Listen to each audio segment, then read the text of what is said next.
Before examining the diverse accounts of the foundation or occupation of Cusco by the Incas, one must first ask, what do we know of their more remote origins? What were their creation myths, and how do these compare with those of other Andean peoples?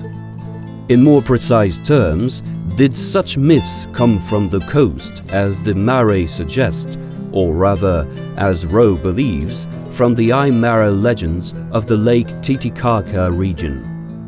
Mircea Eliade aptly describes myth as a form of sacred history, in which the actors in the drama are not men, but supernatural beings. Myth is thus related to a creation that tells how something first came into existence. It reveals that the world and life itself have a supernatural history, and that this history is significant, precious, and exemplary. Creation myths, to be found in every part of the globe, are essentially narrative and perform the vital function of anchoring a people's present in their past. Most of the principal Inca chroniclers write fairly briefly, if at all, of the original creation of man. If mentioned, it tends to be associated with the Lake Titicaca region, and often with the site of Tiahuanaco. For example, Betanzos states that at a time when all was still and dark, the creator Tichiviracocha ruled over certain people whose name no one recalls. Viracocha, who first emerged from Lake Titicaca, killed these shadowy beings who had offended him and turned them into stone. Then he rose up from the lake once more and, after creating the sun and the moon, fashioned certain people out of stone, together with many pregnant women and others who had recently given birth. With these, he went to Tiahuanaco and then dispatched them to different places, including Cusco. Cieza de León, the first two chapters of his Señoro de los Incas were lost, deals less specifically with the creation of man, focusing on events that occurred when mankind already lived in the Andean region. This omission is scarcely surprising in Peruvian chronicles. It was hard for Spanish Christians, nurtured on the creation story in the book of Genesis, to admit to a second creation in the New World, complete with its own Adam and Eve living in an Andean version of the Garden of Eden.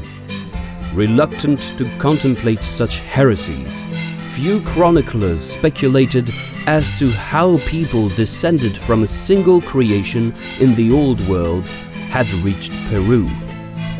Cieza speaks briefly of a flood in Collao in which only 6 humans survived.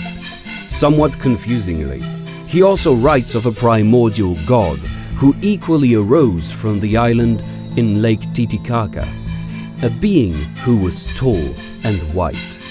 He did not create mankind, but taught the people he found how they should live, including those who eventually reached Cusco.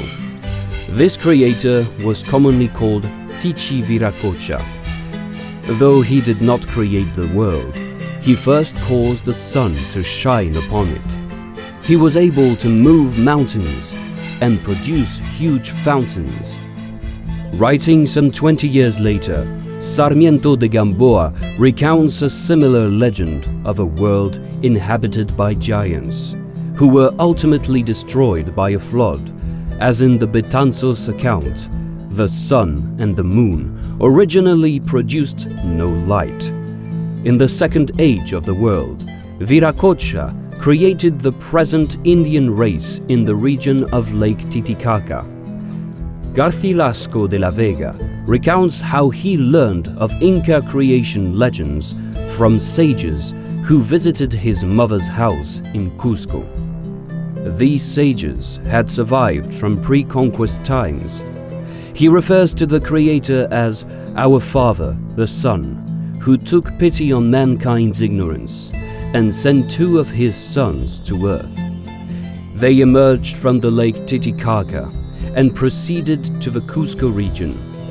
But in Andean cosmogony, there is really no account of the creation of the world ex nihilo, as there is in so many other cultures. Andean chroniclers tend to write of the appearance of tutelary divinities in a world that already existed.